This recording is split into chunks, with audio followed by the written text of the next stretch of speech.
You think you look like a horny guy? Yeah, it's like, It's because all the girls, you're always with the girls. The girls love Merab. this is, I'm looking for a wife. You want a wife now? I want a wife. Georgian or like American? Priority will be Georgian. You need a big wife because you're kind of short. The You need kids- like a very tall wife so you got big kids and strong kids. You want wrestlers, right? Of course. So you need like a big wife. Yeah. What are you doing to try to find a wife? Dating sites? No, My name is Merab Dvalishvili, the UFC champion. What are you on, dating sites? dating sites not good for wives, but you know you get all the horse there. How you know that? Oh.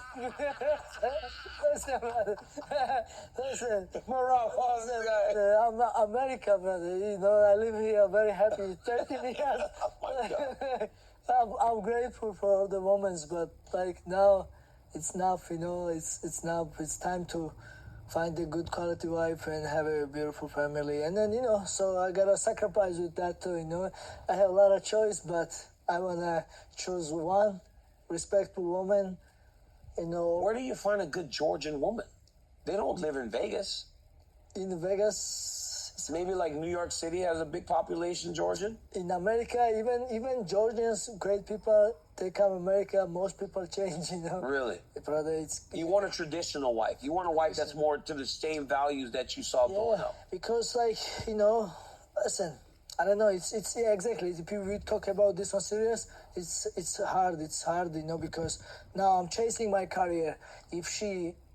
I don't want a fighter girl. No wrestler, no fighter, no popular girl, no Instagram Yeah. model girl. You know, That's all for fun. Yeah. Now it's time to marry someone that matters. yeah, of course. Like, who wants family? Who wants kids? Who wants to, like, you know? I never thought I would hear that from you. Yeah. I mean, the legend of Merab and how much the women love him is like huge. Now he's settled down guy. Yeah, man, because this is crazy, bro. Vegas, crazy. You know? So you carry the flag so proudly of Georgia, your country. Right. World champion. Now Ilya, world champion. How much does it mean to you to be able to carry that flag? What you heard is a UFC fighter. Now, I'm not really that much of a fan of his because, in my opinion, he beat, in my personal opinion, I thought his last fight with Umar Nurmagomedov was a tie. Because the thing is, Umar, you know, he was fighting with a broken hand. I'm not making excuses. Things happen in fights, you know. Everything happens in fights. He was fighting with a broken hand. I had it kind of split evenly, but they gave it to Merab. Okay, they gave him the fight. It's fine. Hopefully, there's a rematch. Umar can make up for what happened in the rematch, or Umar can make up for what happened in the first fight. You know, but Merab has been talking kind of greasy about Umar, saying, "Oh, you know, I was injured in the first fight. You didn't see the best of me, this, that, and the fourth. Like I had a back injury during camp, or just different things, right?"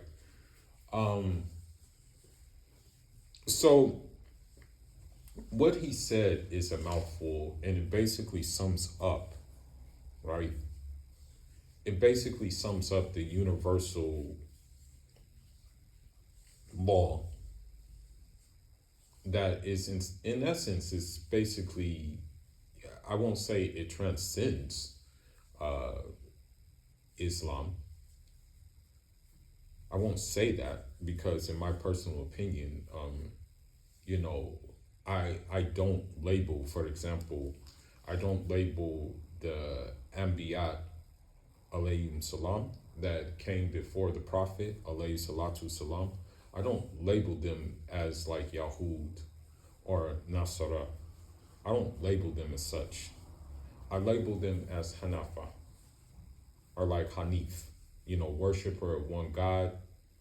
But some of those prophets were alayhim salam. They had to receive divine books in order to direct the people.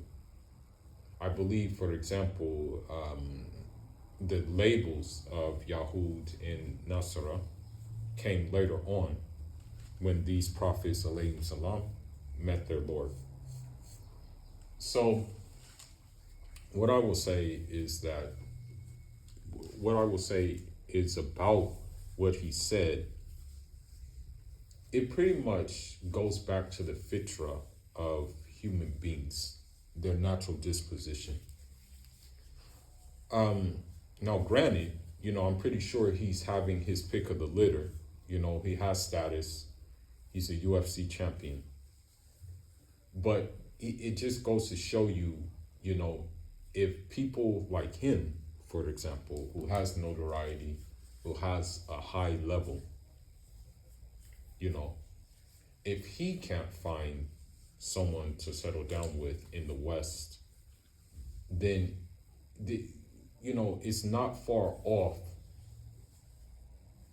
what many people in the spaces say, about the Western gender relations and the Western values, Now, the thing is that within all of us, men, especially men, we have that urge. We have that urge to want to be with women. And if you're a straight male, we have that urge that we want to be with women. We want to basically engage in relations with women in different ways, right? That urge is going to be there. So he basically fulfills that urge because of the status, because of the notoriety, and for all politically correct purposes, he's a short king, okay? So he fulfills that urge in the way, in the way he knows how, right? But tradition, he wants to carry on tradition, right?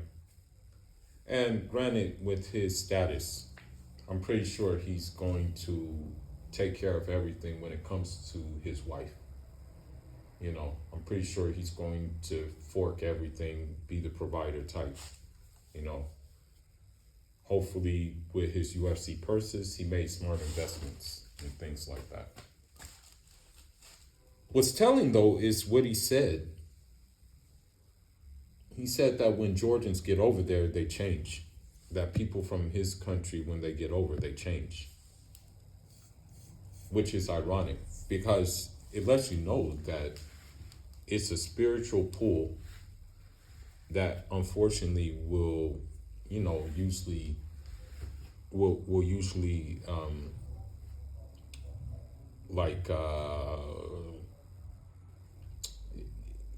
pull people in for some reason, although it's to their detriment. That's the thing. It took me a while to realize that when I was in the States myself, that, these activities were to my detriment. And I had to sit back and look at things from, I guess you can say, a bird's eye view, or let's just say an eagle's eye view. Yeah, that's more appropriate, eagle's eye view. And I realized that, hey, this ain't it. And my family, they wouldn't approve of it back home. They would, in fact, be like, what the hell you doing, bro? So with this being said, it's pretty ironic, though, that you have on Instagram as well, you have pages saying, you have these Christian pages and what have you. But in these Christian pages, what I notice is it just seems like there's an underlying agenda that instead of promoting these kind of things, they're actually promoting the opposite of what Merab wants, It's pretty odd to me, actually. And the guy he fought, I think his name is Sean O'Malley, the last guy he fought. Yeah, this guy would brag about how he, has side chicks and this, that, and the fourth. I guess his girlfriend, accepts the situation he's in and stuff like that. And, me, I never rated Sean O'Malley. I always thought that he just fought like guys that were tailor-made for him, in which his striking would pay dividends and then he's the same guy who talked about he would fight and maybe sleep Tank Davis. We know that is just like gibberish. So I never really thought much of him. But, it's pretty crazy that normal is now abnormal in the West, and you see it with the declining birth rates, and you see it with, men deciding not to want to get married. You see it with, like, I would say more than half women, they have the little septum ring, they have tattoos, and they have these things, right? So, with these being said, it's like, okay, it seems like they don't know how to have normality because they're so far gone. I'm going to read a hadith by the Prophet alayhi salatu salam. I read it before, but this kind of lets you know that Islam is the truth. This lets you know that Islam is the truth. Now, while he didn't mention, now that he didn't mention, I want to say he didn't mention, let me see, he didn't mention the masculine behavior of women. He didn't mention this, but I'm pretty sure he probably thinks that. I'm pretty sure he has these regards, but let me see. Let me find the hadith. And I repeat this hadith often because it's just proof that, it's true. I often use this hadith a lot,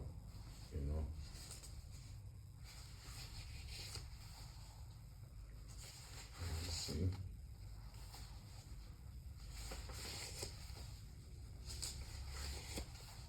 Okay, here we go.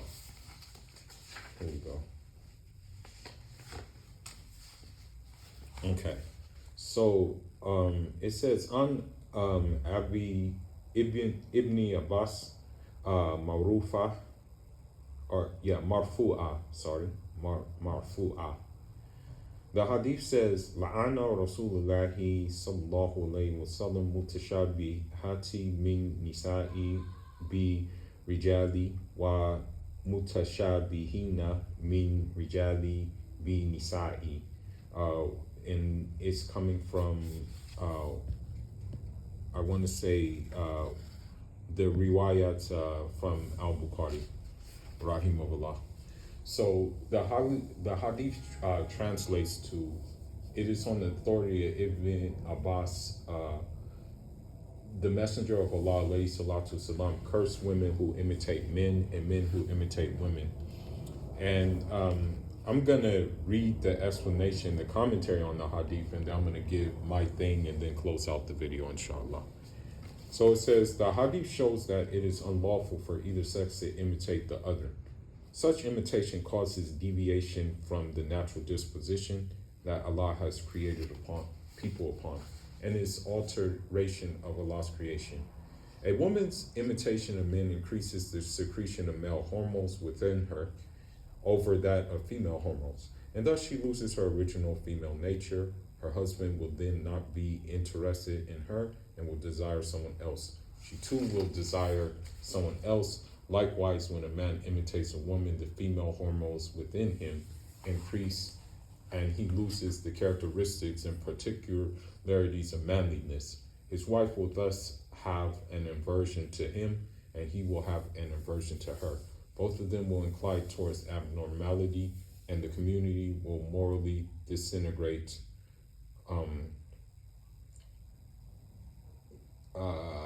and be internally destroyed.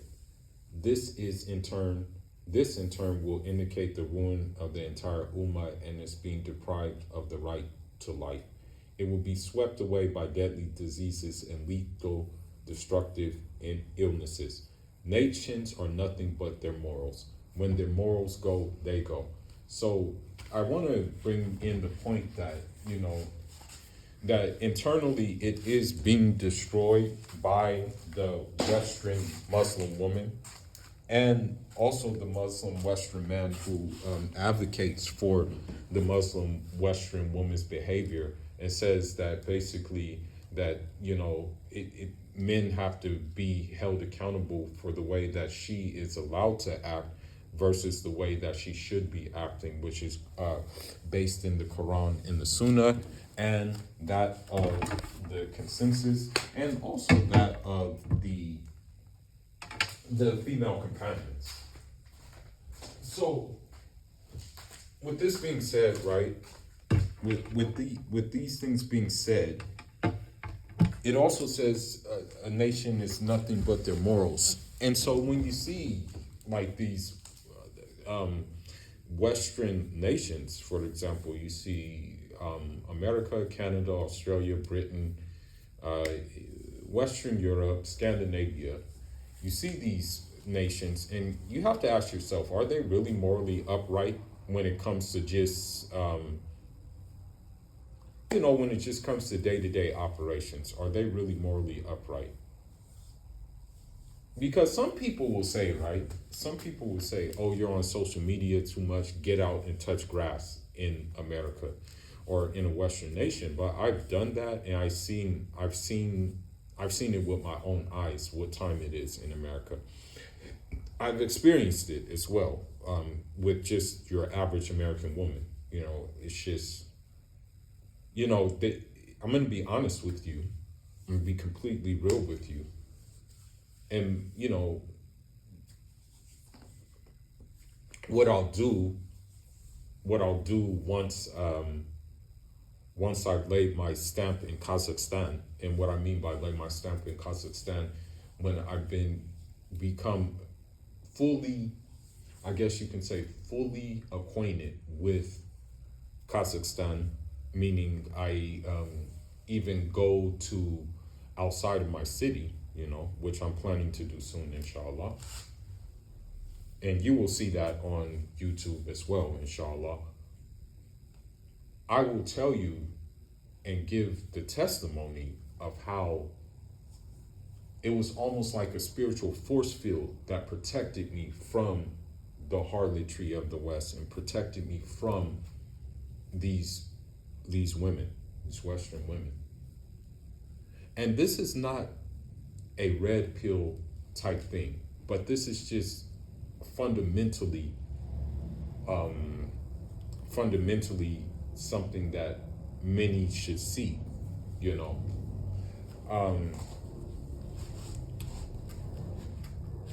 the thing is that they say you have to earn respect, right? They say, oh, you have to earn respect. To get respect, you have to earn respect. They say that a lot. But, for example, if your interaction with a Western woman, even a Muslim Western woman, I'll be honest with you, I try to stay away from them. I try to stay as far as away from them as possible. But like even the Muslim women in the West, especially like Somalis, they were extremely aggressive, extremely rude, and things like that. And extremely, like, I guess you can say, just masculine and things of that sort. Like, it wasn't even like a salam alaikum, it was just like, this kind of rude, unruly behavior, and so with that being said, because maybe,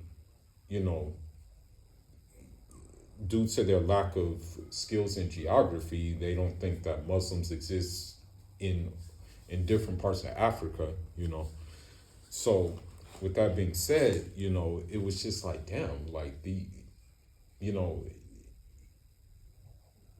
I didn't do anything, but yet you're still disrespectful. You understand? So when you see these little things like this, it's like, oh crap, like what do you do? So what Merab Dvalishvili said, it just goes to show that if he's having problems, with these issues, then there's a bigger issue at hand. And I don't want to be a pessimist, but I don't think the issue is going to be addressed. As a matter of fact, it's going to get worse. But with that being said, I just wanted to kind of tap in, give my thoughts on what he said. That was in the interview with him. And yeah, just leave your thoughts, leave your comments on that. And one more thing I want to say is that when it comes to the people of the mountains, I think it transcends their religious and geographical area. It's kind of like an unwritten code that the women have to carry themselves in a certain way, and that that certain way produces families and carries on tradition. And I will also say that when it comes to them, again, I think I made that video before, you can totally tell the difference between them and Karen.